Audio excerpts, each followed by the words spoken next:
오늘 함께 은혜를 나눌 말씀 보겠습니다. 사도행전 6장 1절로 7절 말씀입니다. 사도행전 6장 1절로 7절 말씀 봉독해 올리겠습니다.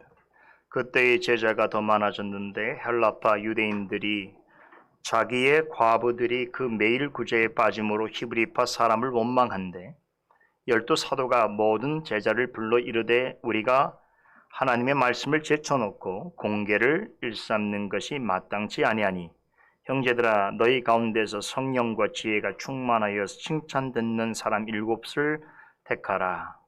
우리가 이 일을 저에게 맡기고 우리는 기도하는 것과 말씀 전하는 것을 전무하리라 하니 온 무리가 이 말을 기뻐하여 믿음과 성령이 충만한 사람 스데반과 또 빌립과 브로고로와 니가노르와 디몬과 바메나와 유대교에 입교한 안디옥 사람 니골라를 택하여 사도들 앞에 세우니 사도들이 기도하고 그들에게 안수하니라. 하나님의 말씀이 점점 왕성하여 예루살렘에 있는 제자의 수가 더 심히 많아지고 허다한 제사장의 무리도 이 도에 복종하니라. 아멘. 이번 주부터 살펴보려고 하는 사도행전 6장에서 8장까지의 내용은 사도행전 전체 흐름에 있어서 매우 중요한 분수령이 되는 이야기를 전하고 있습니다. 1장에서 5장까지는 예수님께서 하늘로 오르신 후에 약속하신 대로 오순절날에 임하신 성령의 역사와 그 성령의 충만한 은혜에 힘입은 사도들이 예루살렘 지역을 중심으로 대체로 유대인들을 대상으로 복음을 증거하여 지상의 교회를 세우는 과정을 소개한 것입니다. 그리하여 탄생한 것이 예루살렘 교회이지요. 그런데 6장에서 8장까지는 이 복음이 예루살렘의 경계를 넘어서 온 유대와 사마리아 지역까지 복음이 증거되는 상황을 전하고 있습니다.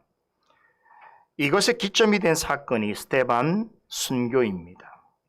그의 죽음을 계기로 예루살렘 교회는 큰 어려움에 봉착하게 되는데 대대적인 핍박이 일어나고 많은 그리스도인들은 다른 지역으로 흩어질 수밖에 없었습니다. 그런데 그것은 기독교 역사의 새로운 성장과 부흥의 전기가 되었습니다.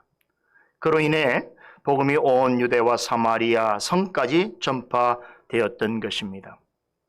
예루살렘 교회를 향한 집요하고도 강력한 박해는 기독교의 소멸을 가져온 것이 아니라 오히려 기독교 복음이 예루살렘을 넘어서 이방 지역에게로까지 확산되어지는 놀라운 결과를 가져오게 된 것입니다.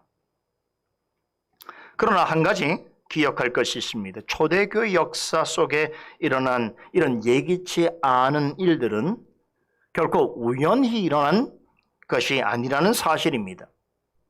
부활하신 예수님께서 하늘에 오르시기 전에 제자들에게 남긴 융 같은 말씀이 있죠. 오직 성령이 너희에게 임하시면 너희가 권능을 받고 예루살렘과 온 유대와 사마리아 땅 끝까지 이르러 내 증인이 되리라 하시니라는 말씀입니다. 여러분, 이 말씀은요, 창세기 3장 15절에 내가 너로 여자와 원수가 되게 하고 내 후손도 여자의 후손과 원수가 되게 하리니 여자의 후손은 내 머리를 상하게 할 것이요 너는 그의 발꿈치를 상하게 할 것이니라고 하나님께서 말씀하신 이 말씀처럼 앞으로 전개될 역사 속에서 하나님의 뜻과 의지가 어떻게 복음의 역사에 드러날 것인가 하는 예언과 같은 말씀입니다.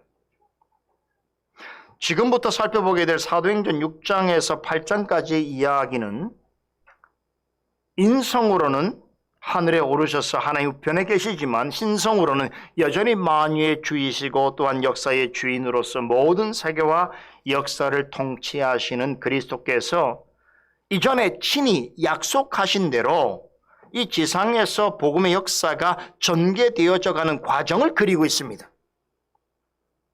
인간적으로 생각해 볼 때는 예루살렘 교회에 큰 핍박이 일어나고 신실한 말씀의 종인 스데반 같은 이가 불의한 자들에 의해서 죽임을 당하는 그런 일들이 벌어졌다는 것은 대단히 안타깝고 슬픈 일입니다. 그러나 우리 주님께서는 예루살렘 교회와 성도들이 겪는 그와 같은 어려움과 고난을 통해서 성령의 권능과 은혜를 받은 자들로 하여금 예루살렘과 유대와 사마리아 땅끝까지 이르러 내 증인이 될 것이라고 약속하신 그 약속을 친히 이루셨다는 것입니다.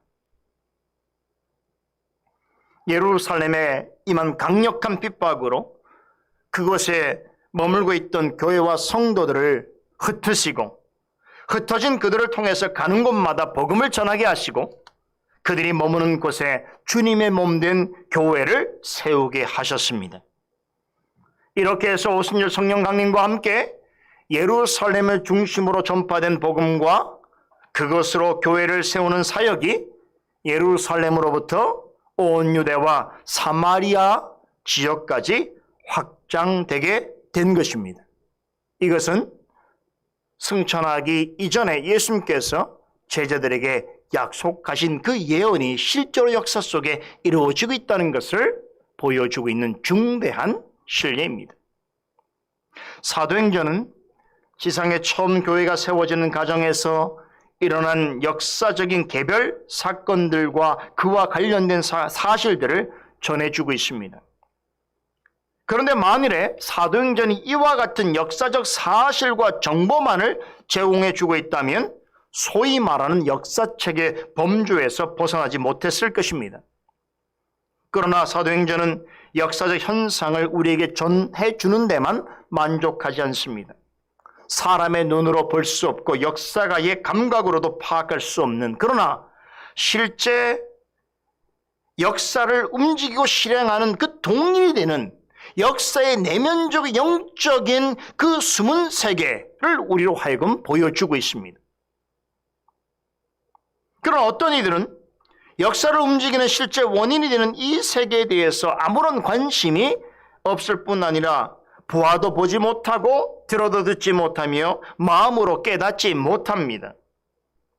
이것은 성령의 영감으로 기록된 성경을 하나님의 계시의 말씀으로 믿고 받아들이는 사람만 알 수 있습니다. 여러분, 역사 위에 발생하고 있는 어떤 현상과 그 결과를 분석하고 설명하는 것은 누구나 할 수 있는 일입니다. 역사의 지면 위에서 일어나는 그런 일들에 대하여서는 누구든지 어떤 지식을 가질 수 있고 나름 평가할 수 있습니다. 그러나 하나님과 상관없는 사람들은 그 역사 이면에 감추어져 있는 하나님의 깊은 뜻에 대해서는 절대로 알 수 없습니다. 이것은 오직 하나님께서 자기를 사랑하는 자에게만 나타내시는 거룩한 지식입니다. 이에 대해서 사도 바울은 고린도 교회 보내는 서신에서 이렇게 설명합니다. 고린도전서 2장 9절로 10절에 기록된 바 하나님이 자기를 사랑하는 자들을 위하여 예비하신 모든 것은 눈으로 보지 못하고 귀로 듣지 못하고 사람의 마음으로 생각하지 못하였다 함과 같으니라. 오직 하나님이 성령으로 이것을 우리에게 보이셨으니 성령은 모든 것 곧 하나님의 깊은 것까지도 통달하시느니라 말씀하셨습니다. 하나님에 관한 깊은 것은 하나님께서 자기를 사랑하는 자들에게 나타내신다는 것입니다.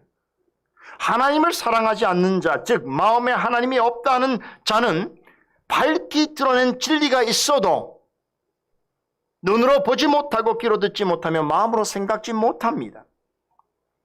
하나님께서는 우리를 향한 하나님의 기쁘신 뜻을 오직 성령을 통하여 우리에게 나타내 보이십니다. 그럼 성령께서는 어떤 방식으로 아무나 깨달을 수 없는 하나님의 기쁘신 뜻을 우리에게 밝히 드러내시는가? 바로 하나님의 말씀을 통해서입니다. 하나님의 가장 깊은 것까지 통달하시는 성령께서는 사람으로서는 감히 생각해낼 수 없는 하나님의 존재와 그의 위대하고 영광스럽고 은혜로운 뜻과 그것을 이루시는 하나님의 의지와 방식에 대해서 하나님으로부터 주어진 계시를 기록한 말씀을 통해서 우리에게 깨닫게 해주십니다. 이 지식은 인간의 지력과 이해력을 뛰어넘습니다. 그러기에 하나님께서는 이 지식을 성령의 감동으로 기록해 주셨습니다.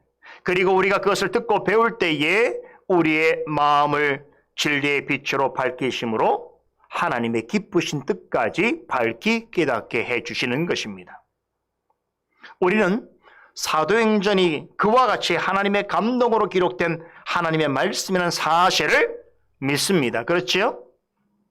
사도행전은 기독교 역사를 기록하고 있는 책은 맞지만 이 성경을 기록하게 하신 성령께서는 역사의 현상이나 그 결과물을 바라보는 것으로는 알 수 없는 역사를 움직이는 내면적 영적인 하나님의 기쁘신 뜻을 우리에게 전해주고 있습니다. 이게 사도행전을 살피는 묘미예요. 사도행전이 초대 기독교 역사의 현장 속에 일어났던 사건과 사실들을 소개하는 성경 정도로 생각하는 것은 큰 착각입니다. 사도행전은 그와 함께 사람의 생각과 경험으로는 결코 다다를 수 없는 역사의 깊은 곳을 다루고 있습니다. 이 부분을 하나님의 깊은 것까지 통찰하시는 성령께서 말씀을 통해서 드러내시고 깨닫게 해 주십니다. 이러한 점이 사도행전의 각각의 장에 다 들어있습니다. 그런데 특별히 사도행전 전체 흐름에 있어서 제가 매우 중요한 분수령이 된다고 말씀드린 6장에서의 8장까지의 이야기, 그 이야기 안에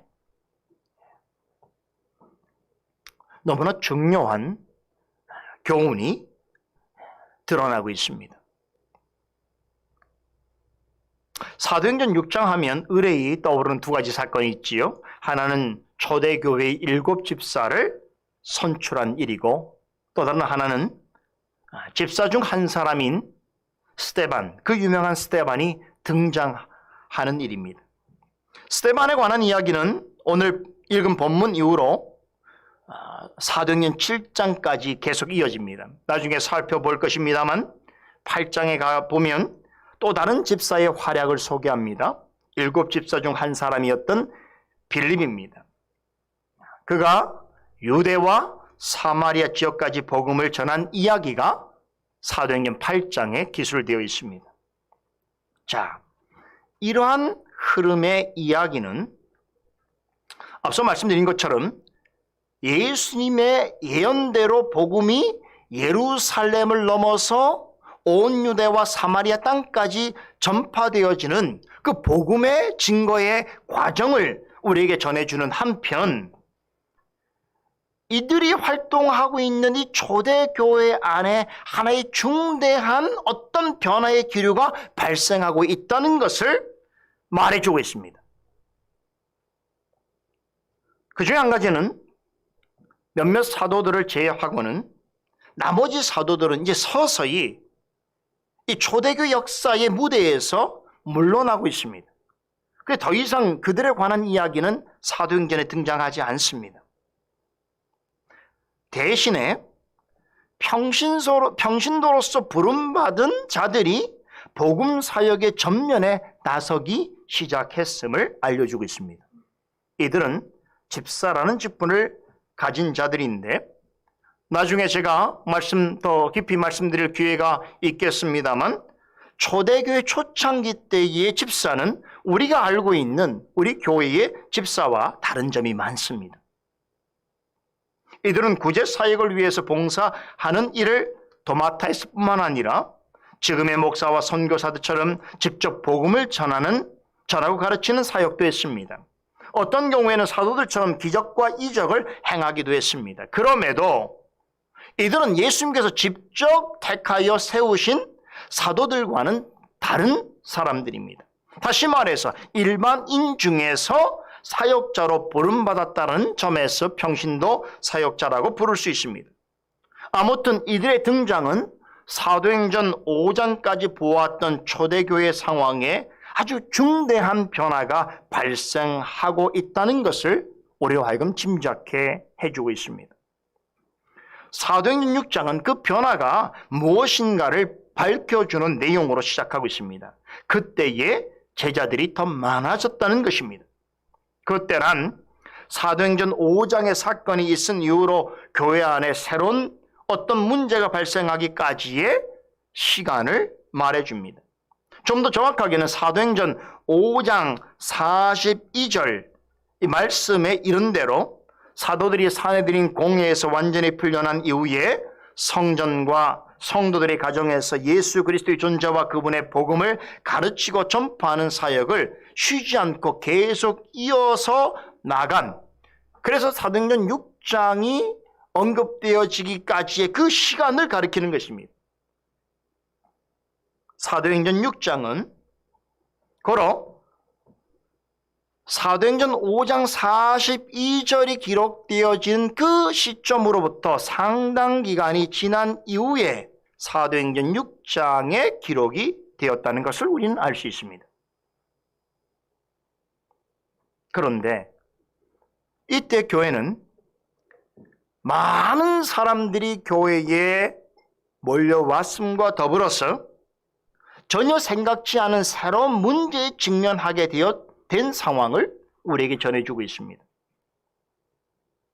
사도행전 5장 이후로 6장의 이야기가 시작되어지는 그 시간적 사이에 초대교회에 어떤 변화가 있었는가 하면 외적으로 큰 성장과 발전을 이루었습니다. 소위 말하는 교회 부흥이 일어났습니다.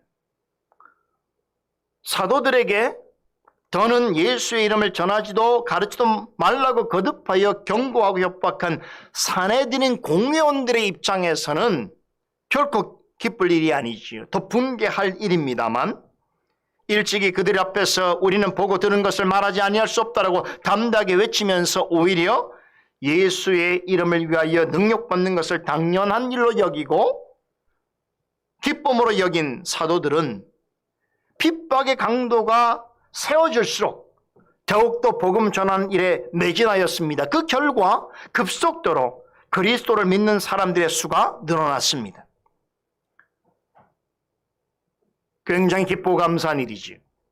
그런데 교회에 나오는 사람들이 갑자기 많아지면서 초대교회 안에 전혀 예상치 못한 일이 발생했습니다. 사도들과 온 교회를 낙담하게 하는 일이 일어났습니다. 당시 초대교회의 주 멤버라고 할 수 있는 헬라파 유대인들과 히브리파 유대인들 사이에 갈등과 다툼이 일어났습니다. 헬라파 유대인들은 자기네 과부들이 히브리파 과부들보다 못한 대접을 받고 있다고 생각했습니다.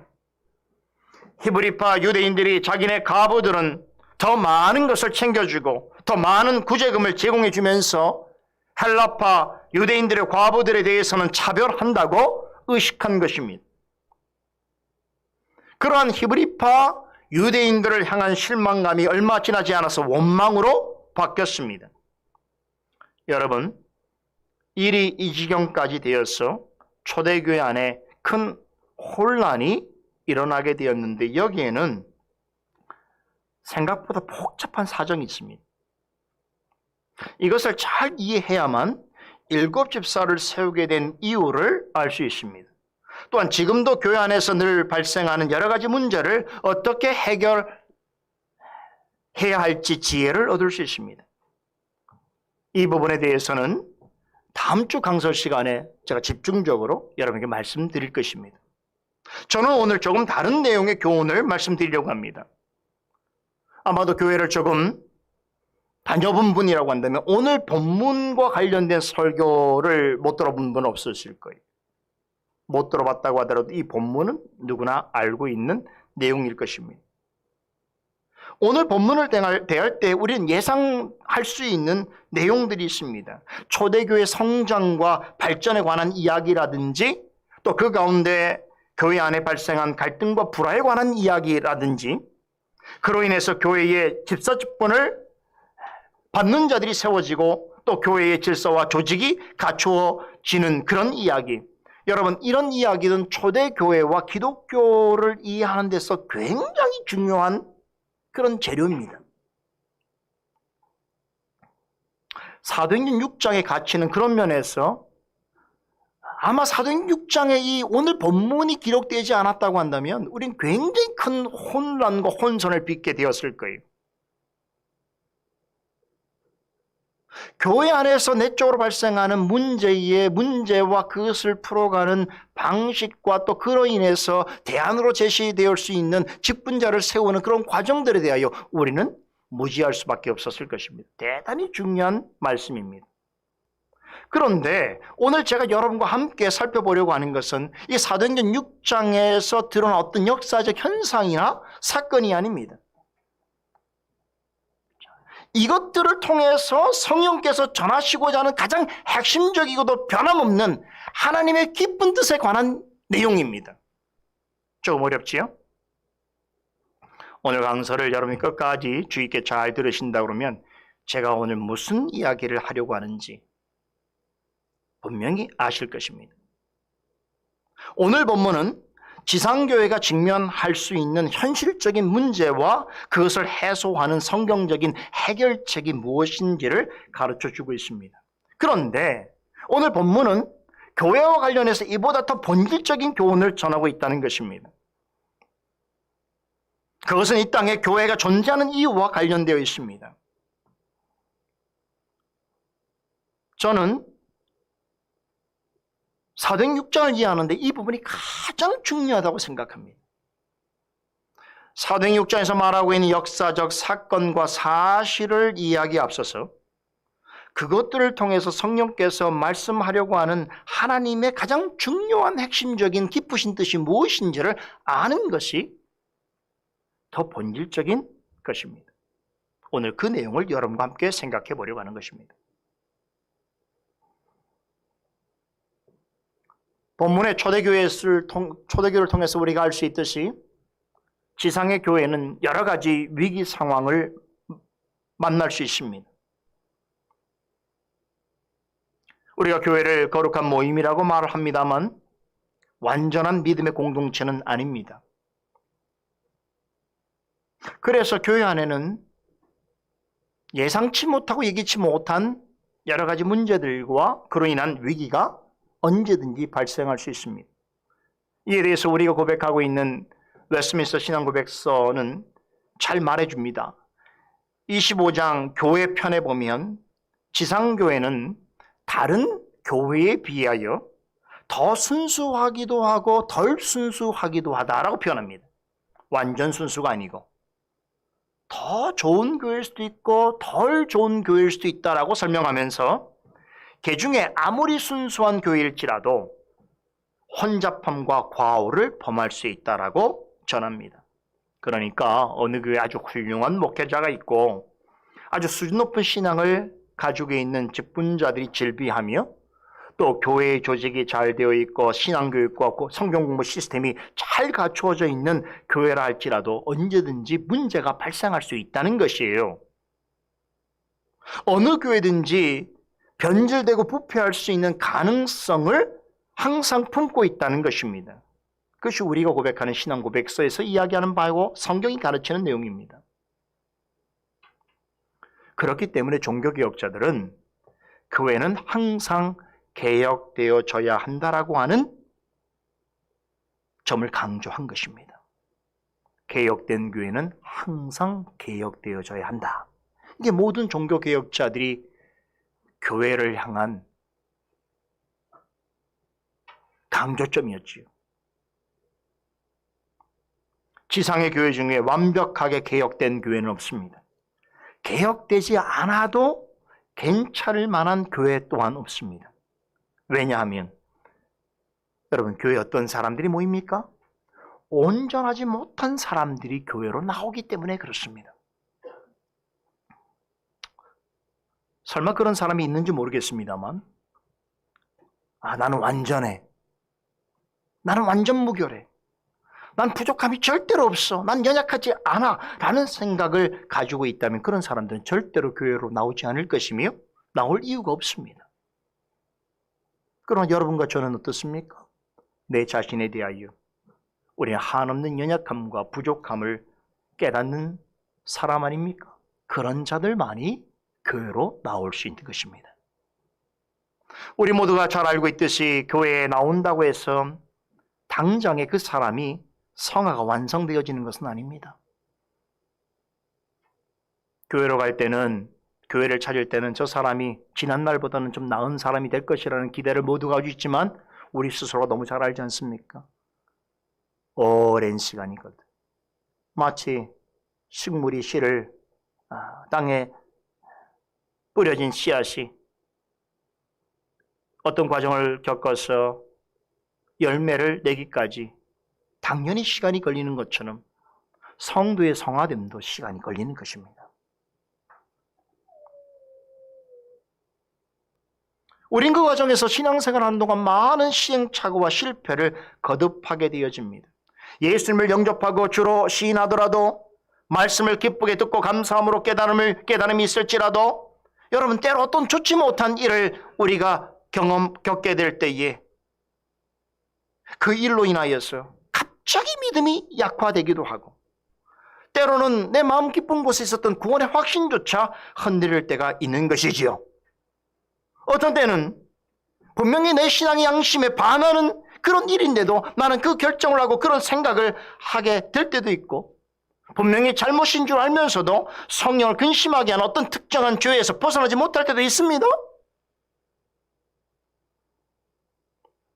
갑작스럽게 어려움과 고난이 들이닥치면 우리는 심각한 절망에 빠지게 되고 시험에 넘어지게 되고 일정 기간 동안은 실족한 상태에 있을 수도 있습니다.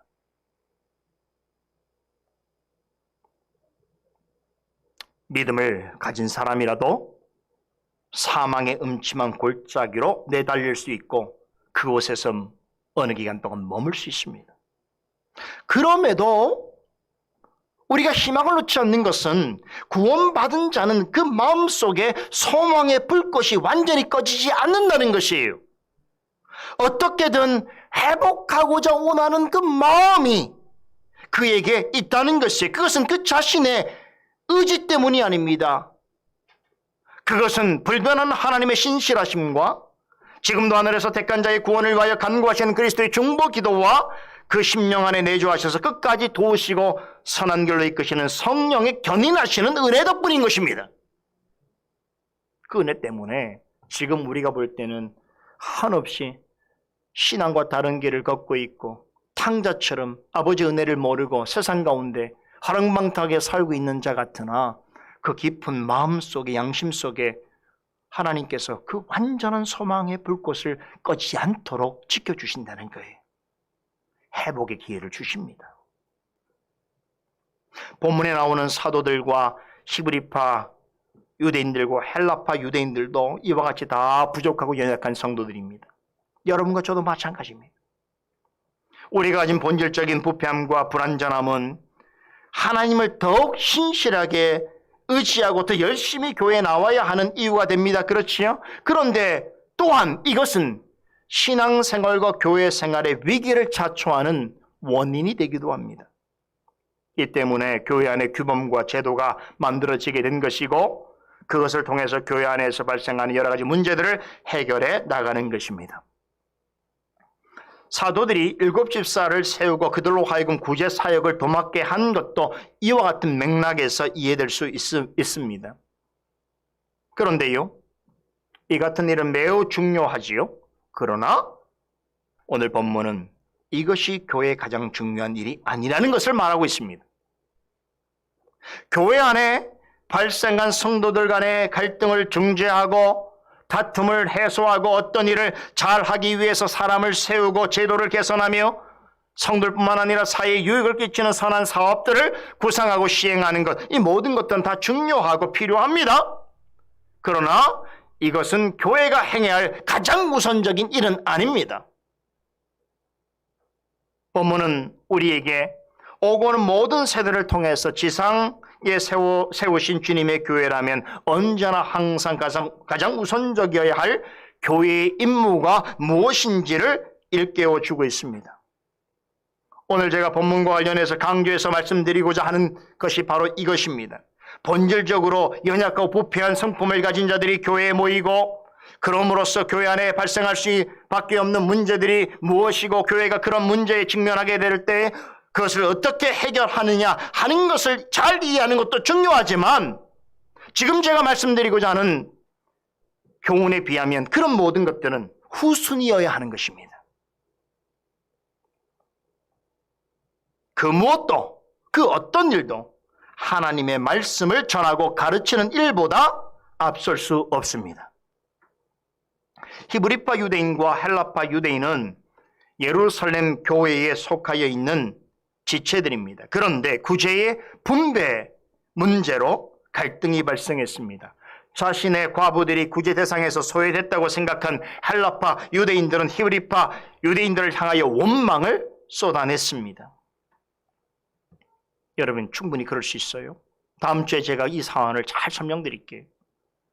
성도들이 어떤 심리가 반영되어 있는지를 잘 이해하셔야 돼요.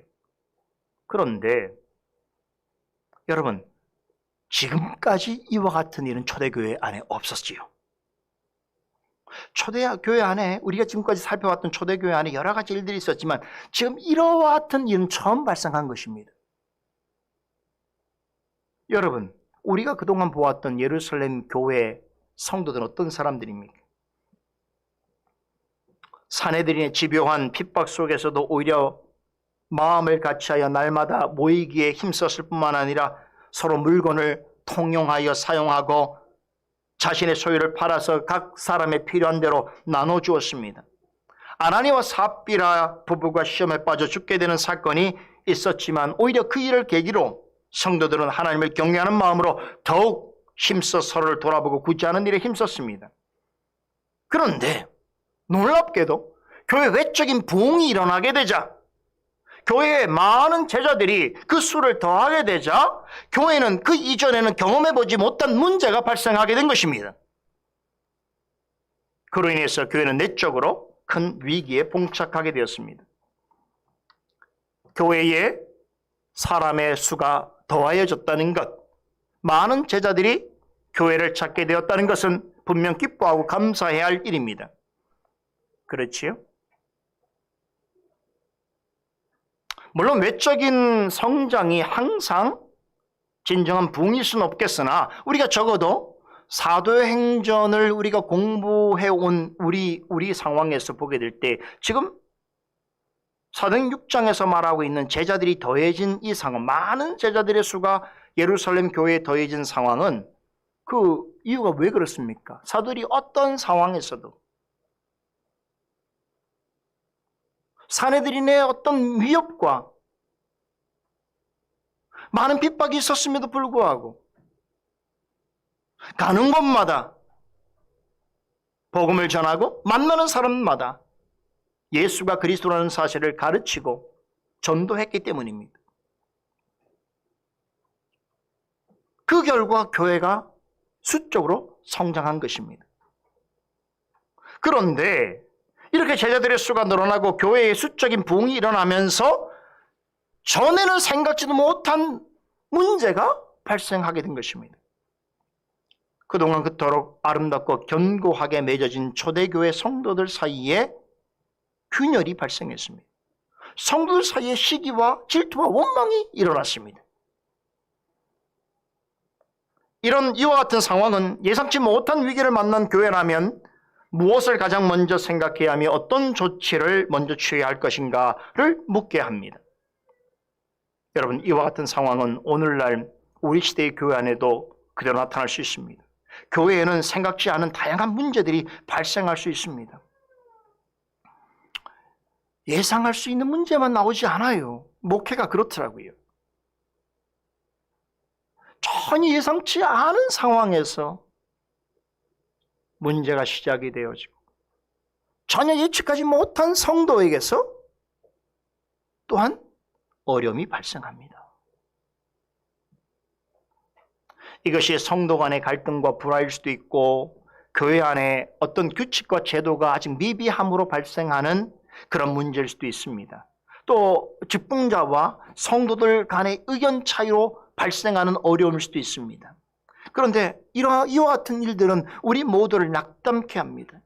우리는 이런 문제들을 어떻게 풀어야 할까 골몰할 수밖에 없습니다. 때로는 혹시 내가 잘못한 것은 아닌가, 다른 성도와 믿음의 공동체를 힘들게 한 원인이 나에게 있는 것은 아닌가 반성하게 되기도 합니다.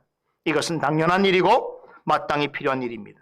사도들도 그랬을 것입니다. 얼마 전에 교회를 어지럽힌 아나니와 삽비라 부부를 향하여 하나님이 내리신 그 준엄한 심판을 경험한 까닭이었기 때문에 히브리파 유대인들과 헬라파 유대인들 간의 갈등과 다툼을 어느 때보다도 두렵고 근신하는 마음으로 대하였을 것입니다. 그 결과 사도들은 집단 신앙을 발휘하여서 이 위기를 해결할 방안을 모색했습니다. 그래서 집사를 여러 명 뽑아서 교회 내의 구제에 관한 사역을 그들에게 온전히 맡기기로 한 것입니다. 그런데 그렇게 한 보다 근본적인 이유가 있습니다. 우리는 이 사실을 놓치면 안 됩니다. 오늘 본문의 2절에 언급되어 있습니다. 12사도가 모든 제자를 불러 이르되 우리가 하나님의 말씀을 제쳐놓고 공개를 일삼는 것이 마땅치 아니하다라고 선포합니다. 공개란 쉽게 말해서 교회 안에서 구제 사역을 말하는 것입니다. 성도들의 삶의 형편을 돌아보고 돕는 것은 중요한 사역입니다. 구제 사역과 같이 교회라면 당연히 관심을 가지고 행해야 할 일들이 많습니다. 그러나 그 무엇도 말씀보다 앞세워서는 안 된다는 것입니다. 이것이 예상치 못한 교회적 위기를 만난 사도들의 일성입니다. 교회에 중대한 문제가 발생하였을 때에 그것이 교회 전체를 위태롭게 하는 일일 수 있을지라도 사도들은 우리가 하나님의 말씀을 제쳐놓고 공개를 일삼는 것이 마땅치 아니하다라고 하는 교회의 교회됨의 원칙을 제시했습니다.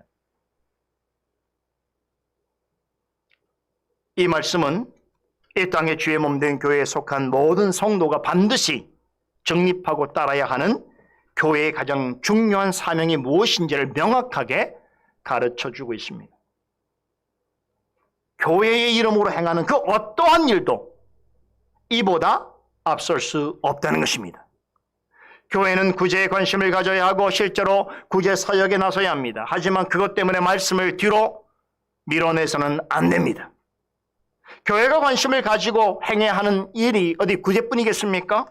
교육, 선교, 봉사, 자선, 모임, 교제, 교회연합운동, 사회개혁운동, 문화변혁운동 등등 여러 가지 교회가 마땅히 관심을 가지고 행해야 될 일들이 많습니다. 그러나 이를 위해서 하나님의 말씀을 제쳐놓는다면, 다시 말해서 하나님의 말씀을 전하고 가르치는 사역을 뒤로 밀어둔다면 교회로서 그보다 더 큰 실책은 없는 것입니다. 초대교회를 통해서 알 수 있듯이 교회는 어려운 사람들을 돌아보아야 하고 가난한 자들을 구제해야 하며 직분자를 세워야 하고 조직과 제도를 갖추어야 합니다. 그러나 엄밀하게 말하면 이런 일들은 교회가 아니라도 할 수 있는 것입니다. 이 말은 이러한 일들은 교회의 1차적인 임무가 아니라는 것입니다. 이러한 일들이 가치와 의미를 가지기 위해서는 항상 말씀에게 첫 번째 자리를 내주어야 합니다. 이 사실을 깨달은 사도들은 한 목소리로 교회에 발생한 문제를 해결하기 전에 보다 나은 구제 사역을 위해서 직분자를 선출하고 제도를 개선하기 전에 주님께서 교회에 맡기신 중차대한 본질적인 사명이 무엇인지를 공포하였습니다. 그것은 하나님의 말씀을 가르치는, 전하는 사역입니다. 이것은 사도들이 만들어낸 주장이 아닙니다. 이 아이디어는 교회의 머리이신 예수님에게서 나왔습니다. 예수님께서 승천하시기 전에 제자들에게 이렇게 말씀하셨지요. 오직 성령이 너희에게 임하시면 너희가 권능을 받고 예루살렘과 온 유대와 사마리아 땅 끝까지 이런 내 증인이 되리라 하셨습니다. 여기서 내 증인이 되리라 라고 하는 말씀은 하나님의 말씀을 전하고 가르치라라고 하는 뜻입니다. 이를 위해서 물고기를 잡던 제자들을 사람을 낚는 어부가 되도록 부르셨습니다. 이들을 사도로 삼아서 예루살렘과 온 유대와 사마리아 땅까지 이뤄서 내 증인이 되라고 명하셨습니다. 초대교회 성도들은 사도들의 가르침을 따라서 서로 교제하며 떡을 떼며 기도했습니다. 사도행전 2장에 나오는 말씀이죠. 이들이 서로 모여서 교제를 나누고 떡을 떼면서 성찬에 참여하고 기도를 함께 하는 것은 개별적으로 한 것이 아니라 말씀의 가르침을 따라서 한 것입니다. 성도의 교제와 성찬과 기도 또한 너무나 중요하지만 말씀을 제쳐놓는다면 타 종교에서 강조하는 종교적인 의식이나 요소와 다를 바가 없는 것입니다. 여러분, 우리가 이미 살펴봤던 마태복음의 맨 마지막 부분에 예수님께서 앞으로 세워질 모든 교회와 성도들을 향해서 행하신 장엄하고도 또 큰 명령이 있었지요. 뭡니까? 너희는 가서 모든 족속으로 제자를 삼아 아버지와 아들과 성령의 이름으로 세례를 주고 내가 너희에게 분부한 모든 것을 가르쳐 지키게 하라. 볼지어다 내가 세상 끝날까지 너희와 항상 함께 있으리라 라는 말씀입니다. 이 말씀을 통해서 세상 끝날이 오기까지 변함없이 교회로서 가장 우선적으로 행해야 하는 임무에 대해서 직접 언급하셨습니다. 그것은 말씀하신 모든 것을 가르치고 전하는 것입니다. 사도 베드로는 사도행전 3장에서 성전 미문에 앉아있던 안진뱅이에게 금과 은 같은 물질을 주거나 동정과 연민의 마음을 전하는 대신에 나사렛 예수 그리스도의 이름을 전했습니다. 또 산헤드린 공회원들이 예수의 이름을 아무에게도 말하지도 말고 가르치지도 말라라고 엄포하였을 때는 그 대적자들을 향해서 하나님 앞에서 너희 말을 듣는 것이 하나님 말씀 듣는 것보다 옳은가 너희가 판단하라라고 하면서 우리는 보고 들은 것을 말하지 아니할 수 없다라고 외쳤습니다. 어떤 다른 일을 위해서 하나님 말씀을 제쳐놓는 것은 결단코 마땅치 않다는 것을 이야기한 것입니다. 모든 사도는 한 명도 예의 없이 이것이 주님께서 맡기신 본질적인 사명이요 교회의 가장 중요한 임무라는 사실을 확신했습니다. 그래서 어디에서나 하나님 말씀을 담대하게 선포할 수 있었던 것입니다. 베드로와 사도들은 모두 다 공회에 잡혀왔을 때에도 공회원들 앞에서 사람보다 하나님을 순종하는 것이 마땅하다고 고백하고는 십자가에 달려 죽으셨으나 하나님께서 살리신 예수 그리스도를 관하여 설교했습니다. 그 설교를 들은 공회원들은 극도로 분노하여 사도들을 없애고자 궁리했습니다. 잘못하다간 사도들 모두가 죽을 수 있는 상황이었지만 사도들은 사람에게 순종하느니 하나님께 순종함으로 능력을 당하고 죽더라도 기쁘게 여기겠다라는 마음으로 임했습니다. 그때 하나님께서는 가말리엘이라고 하는 백성들에게 존경받는 율법 선생을 중재자로 내세우셔서 극적으로 사도들을 풀려나게 하셨습니다. 그러나 공회원들은 사도들을 그냥 보내지 않았습니다. 심한 채찍질을 가하면서 다시는 예수의 이름을 말하지도 가르치지도 말라라고 위협하고는 그들을 놓아주었습니다. 그런데 사도들은 그런 상태로 풀려났음에도 불구하고 어떻게 했습니까? 성전에 가든지 성도들의 가정을 방문하든지 날마다 하나님의 말씀을 가르치고 말씀으로 전도하기를 쉬지 않았습니다. 이렇게 지금까지 사도행전을 통해서 보아한 사도들의 행동은 너무나 일관됩니다. 오순절 성령 강림 이후로 그들이 영원한 하나님의 나라의 부르심을 받을 때까지 사도들의 이 모습에 있어서는 변함이 없습니다. 이들의 일관되고 변함없는 모습은 오늘 우리로 하여금 교회의 가장 우선적인 본질적인 사명이 무엇인지를 다시 한번 깨닫게 해줍니다. 그 어떤 일도 하나님의 말씀을 가르치고 전하는 사역보다 앞설 수 없다는 것입니다. 이적과 기적을 행하고 병자들을 고쳐주고 선행을 베풀고 구제를 행하는 것이 사도들의 사역의 중요한 부분은 맞지만 이런 일 때문에 말씀을 가르치고 전하는 일을 소홀히 한다면 그것은 절대로 옳지 않습니다. 사도들이 어떤 상황에서도 하나님의 말씀을 전하고 가르치는 일을 중단하지 않은 이유가 여기에 있습니다. 그들은 복음을 전하는 일을 항상 자신들의 사역의 첫 번째 임무로 여겼습니다. 그러했기에 초대교회에 중대한 문제가 발생하였을 때에도 하나님의 말씀을 전하고 가르치는 일을 뒤로 미루지 않겠노라고 다짐했던 것입니다. 성도들 사이에 발생한 갈등을 조정하고 구제 사역을 행하는 것을 하나님의 말씀을 전하고 가르치는 일보다 앞에 놓지 않았습니다. 오히려 하나님의 말씀을 제쳐놓고 문제 해결에만 골몰하다가 주님께서 요구하시는 교회의 가장 중차대한 임무를 행하는데 누가 될까 하여서 구제 사역을 도맡아 행할 수 있는 직분자들을 선출했던 것입니다. 교회 안에 발생한 문제를 해결하는 것도 중요하고 구제를 하는 것도 중요하지만 이 모든 것들은 말씀을 제쳐놓고 행해서는 안 되는 일입니다. 그러기에 사도들은 공개적으로 우리는 기도하는 것과 말씀 전하는 사역에 더욱 힘쓰겠노라고 선언한 것입니다. 엄밀히 말하자면 기도는 누구나 할 수 있는 일입니다. 기도는 사도들에게만 독점적으로 주어진 사역이 아닙니다. 그러나 하나님의 말씀을 가르치고 전하는 사역은 사도들에게만 주어졌습니다. 이 말은 하나님의 말씀을 다루는 일은 사도들이 행해야 될 가장 중요한 일이며 주님께서 사도들을 구별하여 교회의 말씀을 전하는 자들로 세우신 본질적인 이유인 것입니다.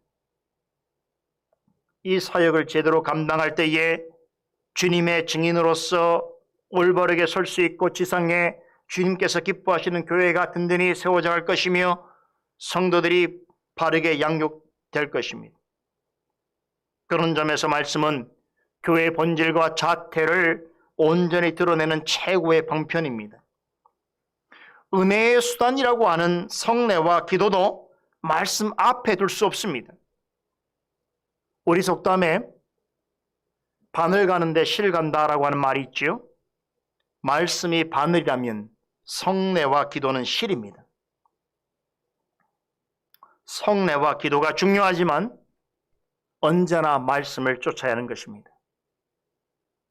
말씀 가운데 시행되어야 하는 것입니다. 하물며 그 외에 다른 일들은 어떻겠습니까? 교회에서 하나님의 말씀을 제쳐놓고 무엇을 일삼는다는 것은 마땅치 않습니다. 그런데 세상 사람들이 교회에 요구하는 것들은 무엇입니까? 하나님 말씀입니까? 말씀을 들려달라고 요구합니까? 말씀을 바르게 해명해달라고 요구합니까? 전혀 그렇지 않습니다. 말씀만을 전하고 가르치는 것을 극도로 싫어합니다. 말씀보다는 세상이 필요로 하는 것들, 다시 말해서 대다수의 사람들이 원하는 것들을 교회에 요구합니다. 그래서 그런 요구에 재빠르게 발맞춰가는 교회를 향해서는 세상은 박수갈채를 보냅니다.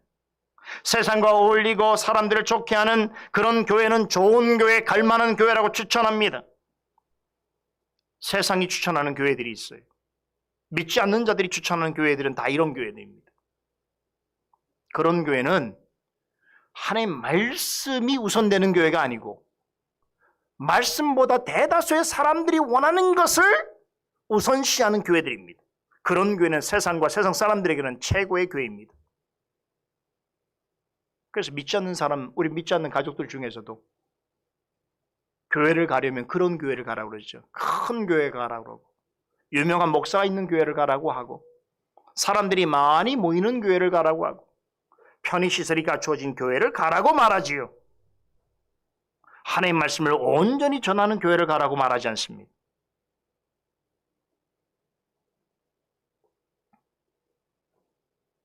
그런데 하나님 말씀을 온전히 가르치고 전하는 교회와 목회자에게는 세상은 너무나 냉담하고 냉소적입니다. 그래서 툭하면 이런 말을 하지. 그렇게 해갖고 그렇게 목회해서 사람들이 모이겠어요? 그렇게 말씀만 강조해갖고 교회가 성장하겠습니까? 제가 옛날부터 지금까지 듣고 있는 말이, 목사님 좋은 말이긴 하지만 목사님처럼 그렇게 목회갖고 어떻게 좀 부흥하겠습니까? 좀 사람들이 많이 모이겠습니까? 먹고는 살만하겠습니까? 라는 얘기를 듣게 되는 거예요.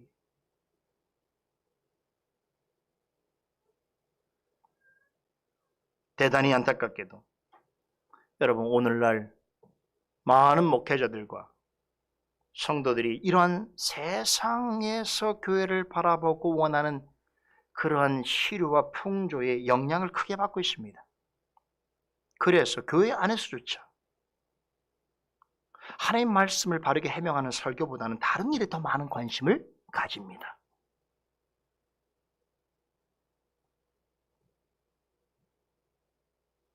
말씀을 바르게 해명하고 선포하고 말씀으로 성도들을 바르게 양육하는 것보다 교회 건물을 더 크게 하는 것, 사람들을 더 많이 모으는 것, 물질적인 축복과 심리적인 안정을 넣는 것,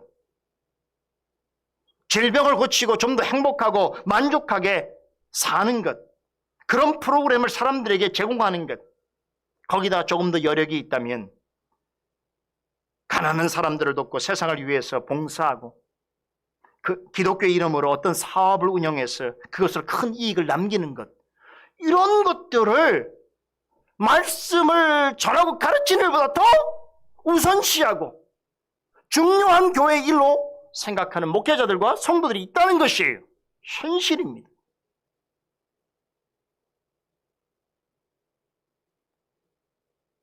성도들의 머리수를 곧 헌금수로, 헌금의 양으로 계산하고 어떻게 하면 사람들을 교회에 많이 불러 모을까라고 하는 일들이 말씀을 가르치고 전하는 일보다 더 중요하게 여겨지는 가치로 받아들인다는 것이죠. 그러나 여러분, 이런 것들은 교회의 본질적인 임무도 아니거니와 교회의 본질과는 하등 상관없는 일들입니다. 만일 교회가 이러한 일들을 말씀을 제쳐놓고 일삼는다고 한다면 그것은 마땅치 않을 뿐만 아니라 그 교회에게는 재앙입니다.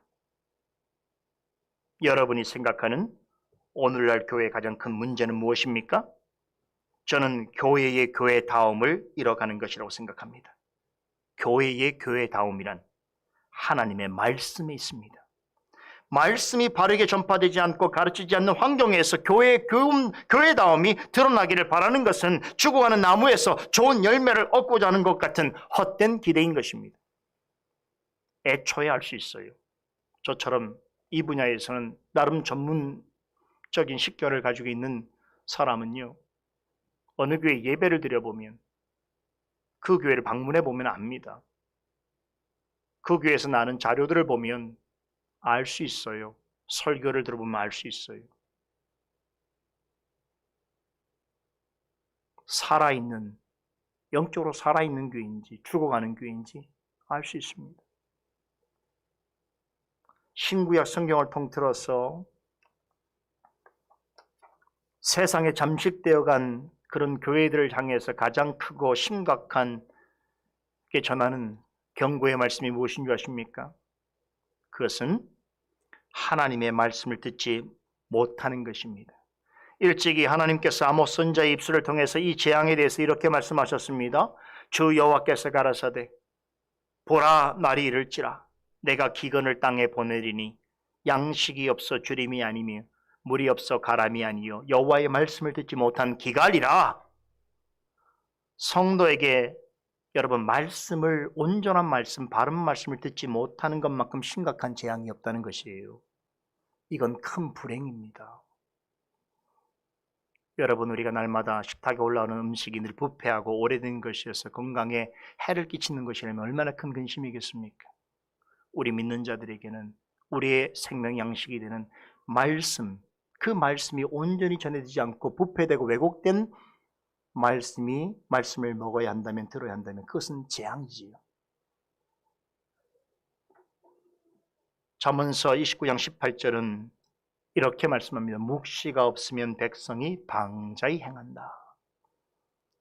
묵시는 하나님의 계시의 말씀이지요. 하나님의 말씀을 듣지 못하면 어떻게 되는 줄 아십니까? 방자히 행하는 거예요. 어리석고 교만해질 수밖에 없습니다. 그런 사람들이 가득한 교회와 그런 사람들로 구성되어 있는 공동체는 희망이 없습니다.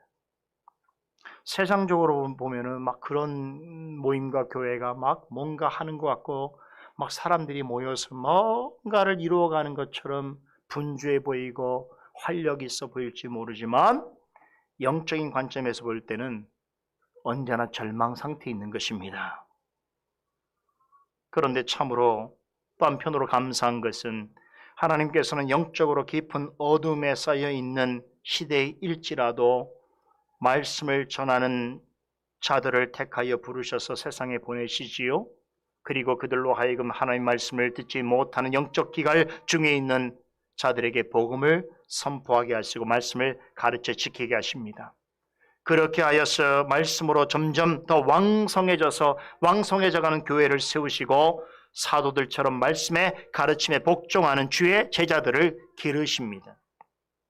여러분, 이러한 역사가 나타나는 것이 진정한 교회의 부흥인 것입니다. 누가는 본문 7절을 통해서 이와 같은 부흥이 교회의 내부적인 문제로 큰 위기를 만난 초대교회 안에 일어났다라고 전합니다. 누가가 전하는 교회의 진정한 부흥의 원인이 무엇인가? 여러분, 오늘 본문 1절에서 7절까지 말씀 보면 반복해서 언급되어진 한 가지 표현이 있지요. 바로 이 표현에 오늘 이 질문의 정답이 있습니다. 2절, 4절, 7절을 보세요. 같은 표현이 반복되고 있지요. 무엇입니까? 하나님의 말씀입니다.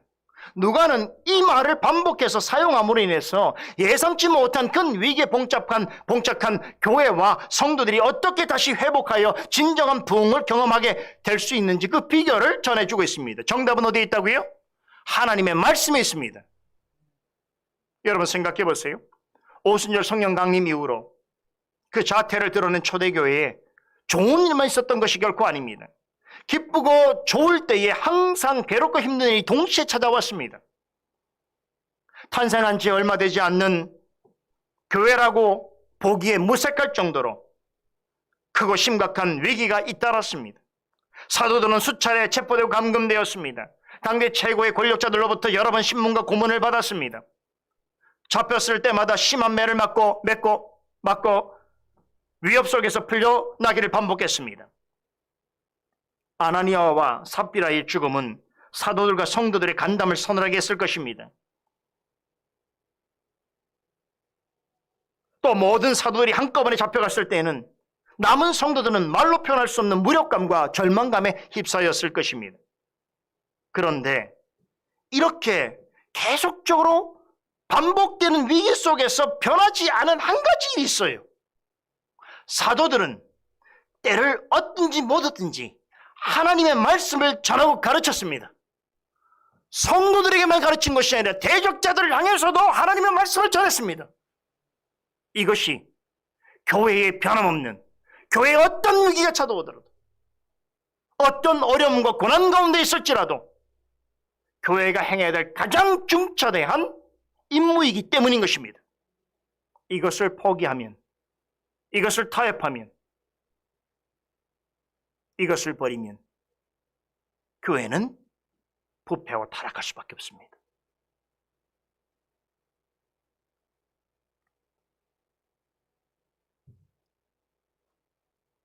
그러므로 예기치 않은 고난과 핍박 속에서도 하나님의 말씀과 함께하는 교회와 성도들은 점점 더 자라났습니다. 이 사실을 누가는 본문 7절에서 하나님의 말씀이 점점 왕성하여졌다는 말로 표현하죠. 여기서 왕성하다는 말에 해당하는 헬라어를 제가 찾아보니까요, 그 어원이 어디에서 왔냐면 이런 개념이 있어요. 여러분, 이 땅에 심겨진 씨앗, 식물이 있죠. 그것이 아주 좋은 환경에서 아주 왕성한 생명력을 가지고 자라는 모습을 연상케 하는 그런 단어입니다.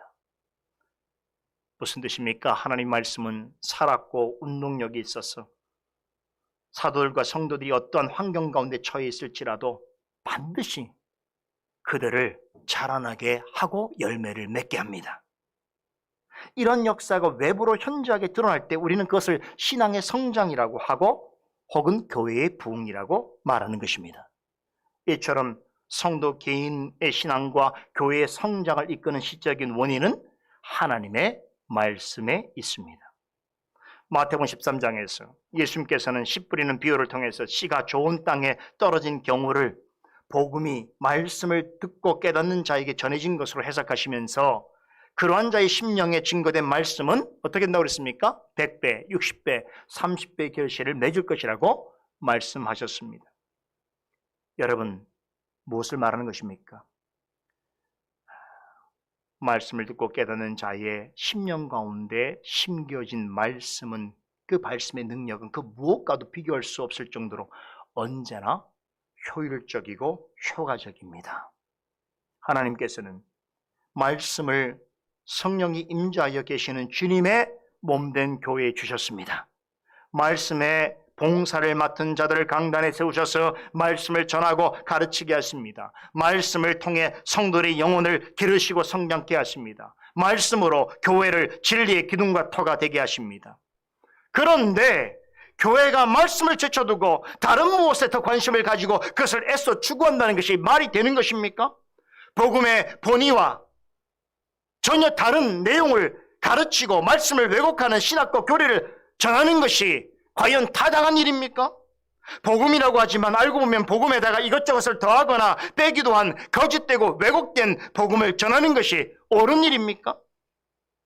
강단에서 말씀의 진리를 드러내기보다는 세상 학문을 자랑하고 사람들이 좋아할 법한 이야기를 뒤섞어서 그것이 기독교 사상 인내하고 그렇게 강조 가르치는 것이 과연 정당한 일입니까?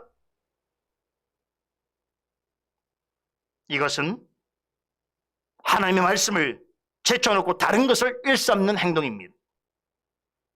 그렇게 되니까 진짜 말씀을 전하면 인상을 쓰고 고개를 절레절레 흔들고 달콤하고 화려한 말로 포장된 거짓 복음에 귀를 기울이고 교회가 아닌 교회를 더 좋아하고 말씀보다 다른 것을 더 중요하게 여기는 그러한 목사와 신자들이 많아지는 것입니다. 이것은 강단의 부패요 교회의 타락입니다. 결국 이런 말을 전하는 자나 듣는 자나 요구하는 자나 따르는 자나 결국엔 다 쓰러지고 말 것입니다. 그렇게 하여 그 역사 가운데 배교가 일상화되는 것입니다. 교회와 목회자가 하나님의 말씀을 제쳐놓는 것은 대단히 위험하고 심각한 결과를 초래합니다. 지금 전 세계는 우리가 잘 알고 있는 코로나 감염병, 전염병을 우리는 겪고 있습니다. 이와 같은 일이 교회의 위기를 더욱 가속화시키고 있습니다. 많은 전문가들은 코로나 시대 혹은 위드 코로나 시대의 교회상을 매우 부정적으로 예상하고 있습니다. 저는 코로나 이후 혹은 위드 코로나 시대의 교회의 미래는 하나님의 말씀을 어떻게 대하는가에 달려있다고 확신합니다. 하나님의 말씀을 제쳐놓고 다른 일에 몰두하는 교회는 지금보다 더 크고 중대한 재앙을 겪게 될 것입니다. 4대 교회처럼 현실 속에서는 살았다 하는 이름을 가졌으나 실상 하나님 앞에서 죽은 교회가 될 것입니다. 그러나 하나님 말씀을 전하고 가르치는 일을 교회의 가장 중요한 사명으로 여기고 베레아 교회 성도들처럼 간절한 마음으로 말씀을 받아들이며 진리를 배우고 확신하는 일을 위해서 날마다 성경을 상고하는 자들이 다수를 이루는 그런 교회는 말씀이 왕성해지는 역사와 함께 점점 더 진정한 부흥을 경험하게 될 것입니다. 이러한 교회는 고난과 위기가 넘실대는 시대 속에서 진리의 빛을 더욱 강렬하게 비춤으로 진리의 기둥과 터로서의 교회적 존재감을 또렷이 드러내게 될 것입니다.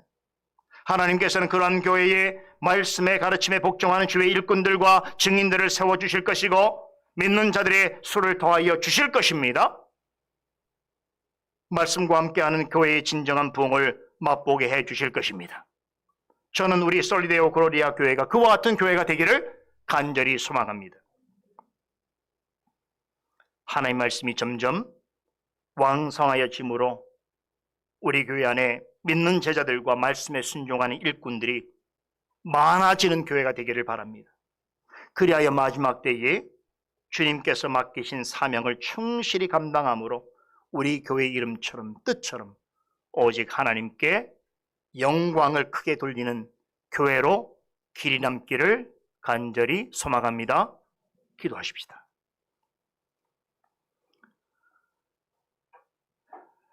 거룩하신 하나님, 오늘도 우리에게 주신 사도행전 6장의 본문 말씀을 통하여